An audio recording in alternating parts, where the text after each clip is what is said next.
Olá, meu nome é Manuel Gibson. Bem-vindo ao terceiro vídeo da série sobre campos elétricos, magnéticos e eletromagnéticos. Estamos buscando as respostas para o que são esses campos, como, por onde se propagam, como interagem entre si, como transportam energia, como transportam a informação nos sistemas de telecomunicações. Atenção!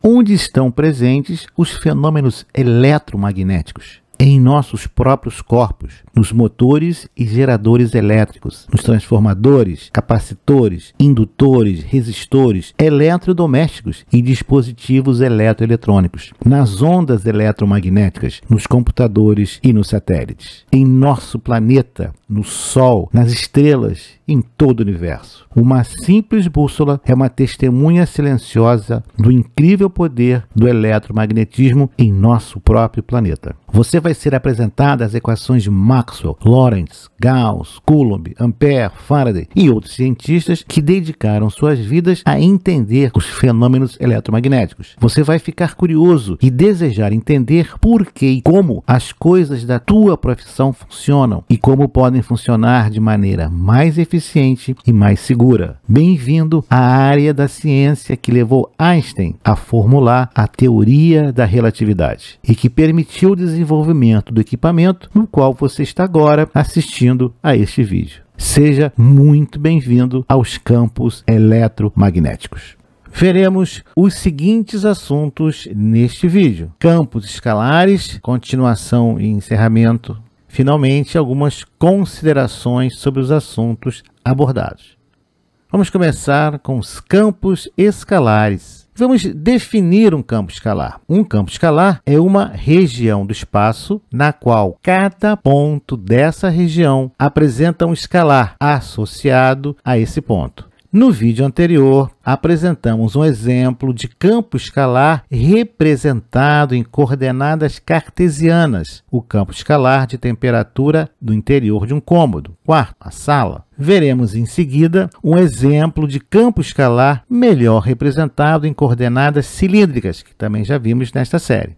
Na figura ao lado, temos um reservatório de água com altura H. Estamos considerando que estamos ao nível do mar como referência. Sabemos, pelo menos, duas coisas. A pressão na interface ar-água do reservatório, o ponto P1, a superfície em azul, é de 1 atmosfera. O reservatório está aberto, sem tampa, que é cerca de 101.325 Pascal. Sabemos também, quanto maior a profundidade dentro do reservatório, maior será a pressão exercida sobre o líquido. Como podemos, então, determinar a pressão devida ao líquido? Muito fácil. A pressão da água dentro do reservatório é dado por D vezes G vezes H, onde D é a densidade da água, 1000 gramas por metro cúbico. H é a profundidade da água em relação a P1, interface líquido-atmosfera, expressa em metro. E G é a aceleração da gravidade, cerca de 9,8 metros por segundo ao quadrado. A pressão é dada na unidade Pascal. O ponto P1 na superfície está submetido à pressão de 1 atmosfera, devido à pressão do ar da atmosfera. Na verdade, todos os pontos na superfície do líquido estão submetidos a essa mesma pressão de 1 atmosfera. Todos os pontos na profundidade H2 estão submetidos à mesma pressão do ponto P2 dessa superfície, dada por H2. Assim como todos os pontos na profundidade H3 estão submetidos à mesma pressão do ponto P3 na superfície onde está contido o ponto P3 e paralela ao solo. Podemos, então, representar os valores de pressão em todo e qualquer ponto dentro do reservatório como um campo escalar. O valor do campo no ponto é a pressão nesse ponto. Este é um campo que possui valores de pressão constantes para altura constante, ou as chamadas superfícies isobáricas. Sim, existem infinitas superfícies linhas isobáricas. Na superfície paralela ao solo, que inclui o ponto P2, um círculo, a pressão total é dada pela pressão atmosférica, pressão do ar, mais a pressão da coluna de água do reservatório. É importante lembrarmos que 10 metros de coluna de água equivale a uma atmosfera. Cada vez que você desce 10 metros de profundidade na água, a pressão aumenta de uma atmosfera, cerca de 100.000 pascal. Vamos trabalhar com coordenadas cilíndricas neste caso. Facilita. Podemos determinar a pressão no líquido em função exclusivamente da altura ou da coordenada z desse ponto, já que para qualquer raio dentro do cilindro do reservatório e para qualquer ângulo φ de 0 até 360 graus, a pressão é constante numa superfície paralela ao solo. Aí estão as superfícies isobáricas de pressão constante, todas elas paralelas ao solo. A expressão isobárica vem de iso, igual, e baros, pressão. Isobárica, mesma pressão. Uma superfície isobárica é uma superfície na qual todos os pontos contidos nessa superfície estão submetidos à mesma pressão. Aí estão, pelo menos, 3 superfícies isobáricas mostradas. Considere um reservatório de água com 30 metros de altura total. As alturas H2 e H3 são, respectivamente, 2 metros e 5 metros. A pressão, devido apenas à coluna de água em P2, é 0,2 atmosferas. Se 10 metros equivale a uma atmosfera, 2 metros, 0,2 atmosferas para a água. A pressão, devido apenas à coluna de água em P3, é dada por P3 igual 0,5 atmosferas. A pressão total em P2 e em toda a superfície circular paralela ao solo, limitada pela linha tracejada azul, o círculo, é 1,2 atmosferas. Como? 0,2 atmosferas devido à coluna de água e uma atmosfera externa. Assim também, em P3, a pressão total é de 1,5 atmosferas. Meia atmosfera da coluna d'água, mais uma atmosfera da pressão do ar. No fundo do reservatório, que tem 30 metros de profundidade, nós temos 3 atmosferas devido aos 30 metros da coluna d'água, mais uma atmosfera devido à pressão do ar, totalizando então 4 atmosferas. A pressão em diferentes pontos de uma região dentro de um reservatório caracteriza um campo escalar no qual cada ponto desse campo apresenta um determinado valor de pressão.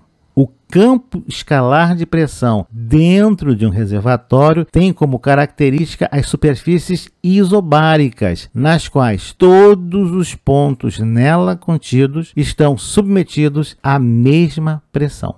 Como podemos estimar como a pressão varia dentro do reservatório? Como podemos avaliar a taxa de variação de pressão dentro do reservatório conforme a direção considerada? Sabemos que em uma superfície isobárica não há variação de pressão. Então, já percebemos que isso vai acontecer com a altura ou a profundidade que estivermos. Aguarde. Aí estão diversos pontos, a pressão vai aumentando conforme você aumenta a profundidade. Veremos em seguida um exemplo de campo escalar que pode ser representado em coordenadas cilíndricas ou em coordenadas cartesianas. Temos uma fonte de calor e uma barra metálica. A barra metálica encontra-se inicialmente à temperatura ambiente, vamos supor 27 graus Celsius. Estamos T0. Conforme a energia térmica, que é a agitação dos átomos, se propaga, a temperatura vai aumentando ao longo do tempo. Essa energia vai sendo transferida, a energia térmica vai se propagando. Agora temos as coordenadas cilíndricas. Observe, o nosso condutor seria o eixo maior do cilindro. Podemos avaliar então a taxa de aquecimento da barra ao longo da extensão da barra, conforme nos afastamos do centro da barra, R, ou ao redor da barra, em φ. Estamos particularmente interessados na transferência de calor ao longo do eixo Z. Agora temos as coordenadas cartesianas e podemos avaliar a taxa de transferência térmica ao longo de x Y ou Z. Estamos particularmente interessados na transferência de calor ao longo do eixo Y. Após um tempo inicial, a parte da barra mais próxima à fonte de calor atinge 50 graus Celsius. A parte mais afastada da barra mantém-se a temperatura ambiente.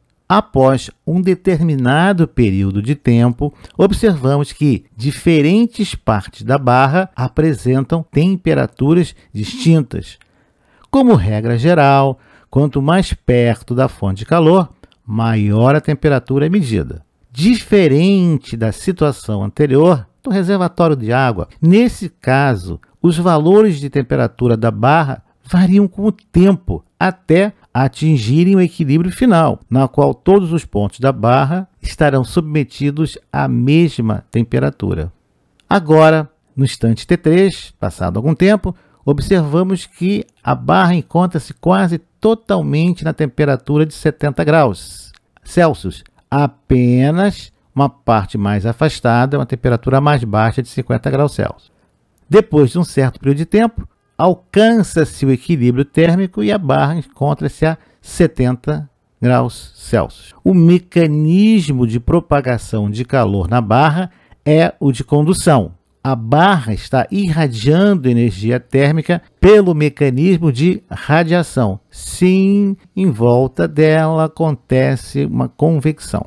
A temperatura em diferentes pontos da barra caracteriza um campo escalar, no qual cada ponto desse campo apresenta um determinado valor de temperatura. Como a temperatura varia ao longo da barra, podemos observar que durante o período de não equilíbrio, a temperatura mais elevada está próxima à fonte. Então, nós temos um crescimento de temperatura quanto mais nos aproximamos da fonte. Vejamos agora algumas considerações. Os campos escalares podem variar no espaço e no tempo. No exemplo do cômodo, a temperatura de cada ponto variava ao longo do tempo, até atingir ou não um determinado equilíbrio térmico. Um exemplo do reservatório de água, a variação era apenas no espaço, em apenas uma dimensão, a altura. Nesse caso, ocorre o fenômeno das superfícies isobáricas. No exemplo da barra aquecida, temos uma variação nas 3 dimensões e ao longo do tempo, até atingirmos o equilíbrio térmico. Um outro exemplo de campo escalar é quando um raio atinge um solo homogêneo e cria as linhas equipotenciais de mesmo valor elétrico. Ou seja, na superfície do solo, a variação do potencial é apenas com o raio, a distância do ponto considerado até onde caiu o raio. Essa é a razão que se recomenda, no caso de raio ou queda de algum cabo de energia, desse passos muito curtos, porque aí você está dentro de linhas equipotenciais muito próximas e a diferença de potencial é muito pequena e mais segura. Cuidado! Precisamos agora de uma ferramenta matemática para analisarmos a taxa de variação do campo com uma dada direção. Essa ferramenta existe, é muito importante e tem até um nome.